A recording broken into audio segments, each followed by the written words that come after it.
اعوذ باللہ من الشیطان الرجیم بسم اللہ الرحمن الرحیم نحمدہ ونصلی علی رسولہ الکریم۔ محترم عزیزان گرامی، رمضان المبارک کا مہینہ بس اب شروع ہونے والا ہے اور شعبان کا یہ مہینہ گویا رمضان المبارک کی تیاری اور اس کے استقبال کا مہینہ ہے۔ بڑے خوش نصیب اور خوش قسمت وہ لوگ ہیں جنہوں نے رمضان المبارک کے مہینے کی تیاری اور استقبال کے لیے اپنے آپ کو کمر کس لیا ہے۔ رمضان المبارک کے مہینے کی شعبان کے مہینے میں تیاری کا جو مسنون طریقہ ہے وہ طریقہ تو یہ ہے، اور اسلام کے پورے نظام عبادت پر غور کریں تو اس کا بھی یہی طریقہ ہے کہ جب ہم فرض نماز پڑھتے ہیں تو اس کے پہلے ہم مسجد میں جاتے ہیں۔ سنت ہے، آپ تمام نمازوں کے بارے میں دیکھیے گا تو آپ کا اندازہ ہوگا کہ فرض نماز سے پہلے سنت نماز ہم پڑھتے ہیں، وہ دراصل اس کی تیاری ہے۔ اسی طریقے سے رمضان المبارک کا مہینہ جب آ رہا ہے تو فرض نماز کے پہلے اس کی تیاری کا مطلب یہ ہے کہ آدمی اس کی تیاری اسی طرح نفل روزہ، چنانچہ رسول اللہ صلی اللہ علیہ وسلم کے بارے میں آتا ہے کہ آپ سب سے زیادہ اسی مہینے میں روزہ رکھتے تھے۔ اس سے پتہ یہ چلا کہ رمضان المبارک کے مہینے کا استقبال اس مہینے میں کا مطلب یہ ہے کہ آدمی زیادہ سے زیادہ نفل روزے رکھے۔ تو جن لوگوں نے اس مہینے میں نفل روزے رکھے ہیں تو انہوں نے استقبال کا حق ادا کیا۔ دوسری بات اس سے پتہ یہ چلتی ہے رسول اللہ صلی اللہ علیہ وسلم کی زندگی میں کہ رمضان المبارک کے مہینے آنے سے پہلے روزے کے ساتھ آپ لوگوں کو تذکیر کرتے تھے، اس کی اہمیت بتاتے تھے، اس کے لیے تیار کرتے تھے۔ تو یہ ایک دوسرا کام ہے کہ ہم رمضان المبارک کے مہینے کے لیے لوگوں کو تیار کریں، اس کی عظمت کا۔ قرآن کے مطالعے سے اندازہ ہوتا ہے کہ اللہ تعالیٰ نے وَلَقَدْ عَهِدْنَا إِلَىٰ آدَمَ مِن قَبْلُ فَنَسِيَ وَلَمْ نَجِدْ لَهُ عَزْمًا۔ اللہ تعالیٰ نے آدم علیہ السلام کے بارے میں سورہ طٰہٰ میں بتایا کہ ہم نے آدم سے عہد لیا تھا، وہ اسے بھول گیا اور ہم نے اس میں ارادے کی پختگی اور نسیان کی کمزوری پائی۔ تو یہ جو دو کمزوری انسانوں کے اندر ہے، یعنی وہ بھول جاتا ہے اور عزم و ارادے کی کمزوری ہے۔ تو یہ اسی کی وجہ سے جب ہم کسی چیز کی تیاری کرتے ہیں، تیاری کے لیے ہم اس کی عظمت کو، اہمیت کو تازہ کرتے ہیں۔ تو رمضان المبارک کی تیاری کے لیے اس لیے ہم لوگوں کو اس کی عظمت کو یاد دلاتے ہیں کہ وہ بھولتا ہے، ایسا نہ ہو کہ اس کی عظمت اس کو تازہ ہو جائے، اور ارادے اور کی مضبوطی کے ذریعے اس کی ہم تیاری کرتے ہیں۔ تیسری بات جو رمضان المبارک کے استقبال کے سلسلے میں، اور کہ چونکہ سیام کا لفظ ہمارے یہاں استعمال نہیں ہوتا ہے عام طور پر اردو زبان میں، ایک روایتی طریقے سے استعمال ہوتا ہے۔ تو جب اس زمانے میں مدینے میں رسول اللہ صلی اللہ علیہ وسلم کے سامنے قرآن کی آیت نازل ہوئی،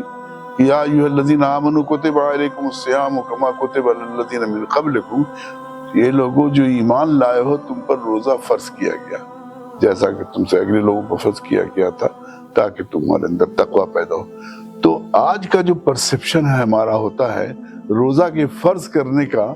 وہ اس زمانے وہ پرسپشن نہیں تھا۔ تو ضرورت اس بات کی ہے کہ صحابہ کرام رضی اللہ تعالیٰ اجمعین نے جب یہ آیت نازل ہوئی تو ان کا جو پرسپشن بنا،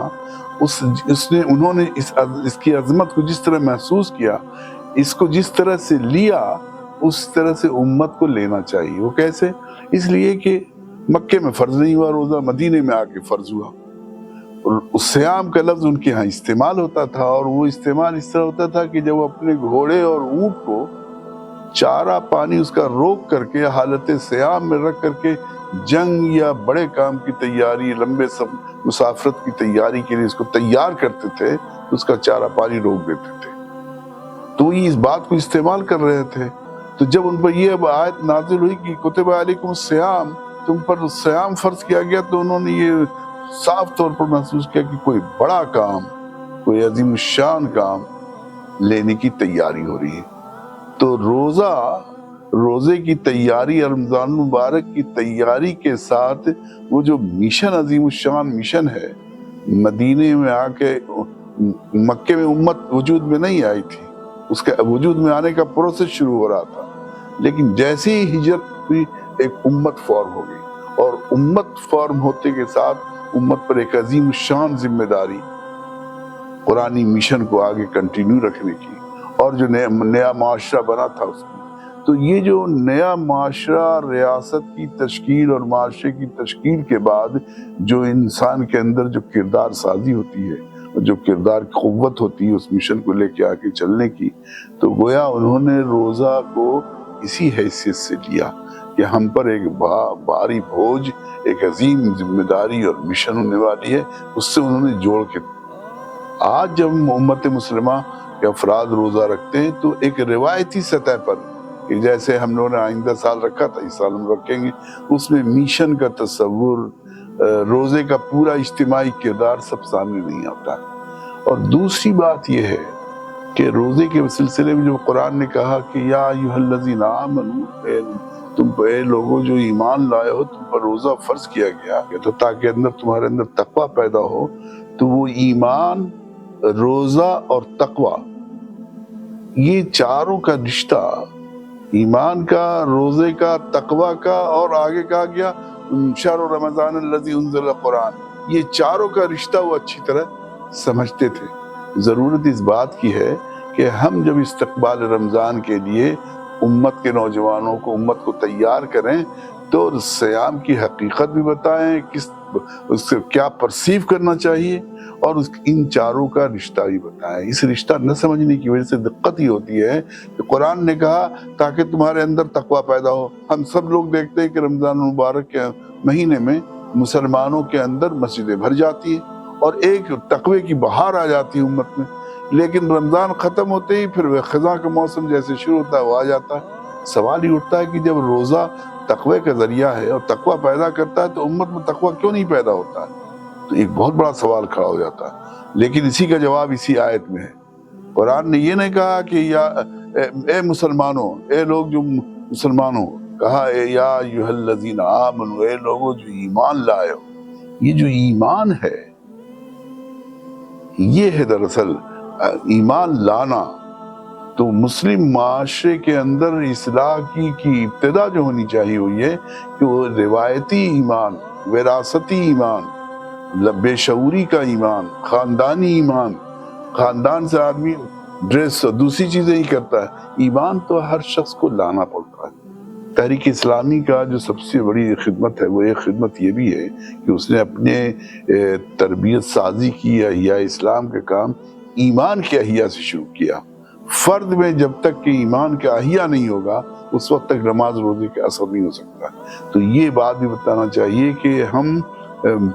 رمضان المبارک کی تیاری کے لیے، اس کے استقبال کے سلسلے میں اپنے ایمان کو بھی دیکھیں کہ ہم نے ایمان فی الواقع لایا، اور ایمان میں ہمارے وہ تازگی حرارت ہے نہیں جس کو ایمان قرآن نے کہا ہے۔ ایک بات یہ ہے، دوسری سیام لعلکم تتقون، قرآن کے ساتھ رشتے کا معاملہ بھی بہت کلیئر ہونا چاہیے۔ قرآن نے کہا کہ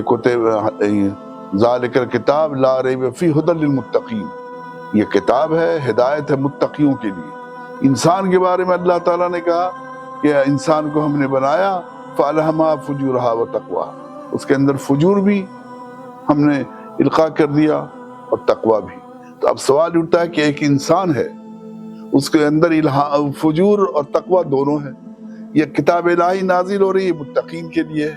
تو اب اس کا یہ فجور اور تقوی، روزہ کیا کرتا ہے؟ روزہ یہ کرتا ہے کہ فجور کو دبا دیتا ہے، تقوی کو ڈومینیٹ کر دیتا ہے، جس کے نتیجے میں آدمی ہدایت الہی کو قبول کرنے کی زیادہ بہتر پوزیشن میں ہو جاتا ہے، اس کے اندر یہ قلب کے اندر یہ استعداد پیدا ہوتی ہے۔ تو روزہ انسان کے فجور کو دبا کر کے تقوی کو ڈومینیٹ کر دیتا ہے، تقوی کو بڑھا دیتا ہے، حق کی قبولیت کی صلاحیت، استعداد کو بڑھا دیتا ہے، اور نزول قرآن اوپر سے ہو رہا ہے۔ تو یہ اس طرح گویا رمضان المبارک کا جشن، قرآن کے نزول کا جشن ہم رمضان میں روزے رکھ کے اس لیے کرتے ہیں تاکہ ہم قرآنی مشن کو، قرآن کو جذب کر کے آگے بڑھ سکیں۔ اس طرح ایمان، روزہ، تقوی، انسان، جشن قرآن سب کا ایک تصور پیدا ہو جاتا ہے۔ رسول اللہ رمضان المبارک کی آمد پر استقبال رمضان کے لیے امت کو تیار کرنے کا مطلب یہی ہے کہ ان کو ان تمام پہلوؤں سے ان کو بیدار بھی کیا جائے، باشعور بھی کیا جائے، تاکہ حقیقی ایمان، زندہ ایمان کے بغیر روزہ مفید نہیں ہوتا ہے، اور روزہ جو ہے اس لیے ہے کہ اندر تقویٰ پیدا ہو، اور وہ تقویٰ جو ہے اس لیے تاکہ وہ قرآنی مشن کو آگے بڑھا سکے اور اس کو جذب کرنے کی صلاحیت پیدا کرے۔ وآخر دعوانا الحمدللہ رب العالمین۔